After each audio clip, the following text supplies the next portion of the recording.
Okay, so question one, considered by this chapter, is titled The Soul and the Machine. Specifically, what are the great debates that arose in the mid-19th century dealing with the soul and then the machine?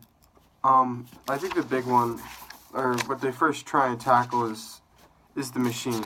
And it starts with the man who sleeps with, I think this is actually a really good description of both. But it starts with the man who sleeps in a room, mattress on the floor, and a printing press in that same room.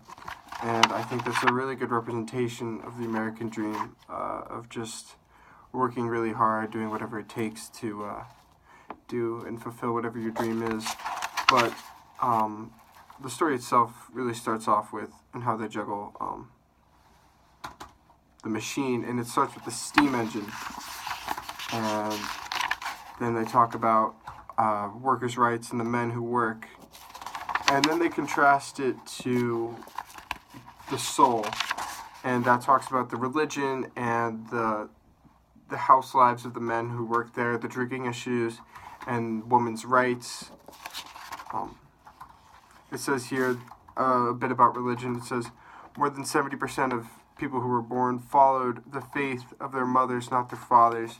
And I think, I don't know the statistic now, but I'm sure it's definitely not 70%. And then the second question says, consider the quote from the author, history is full of beauty, but it's also full of tragedy. I think that's true. And then the question goes on to say, like, are we living in harder times than we were previously? And I think the times, they're not getting harder and harder. They're only just, I think they're rising to the time we live in, right? My favorite political quote is, we live in strange times. And I think that quote will always reign true throughout all of history. And I think the problems will get harder and harder, but I'm a believer in human ingenuity. So I think our solutions will become better and better for these massive problems.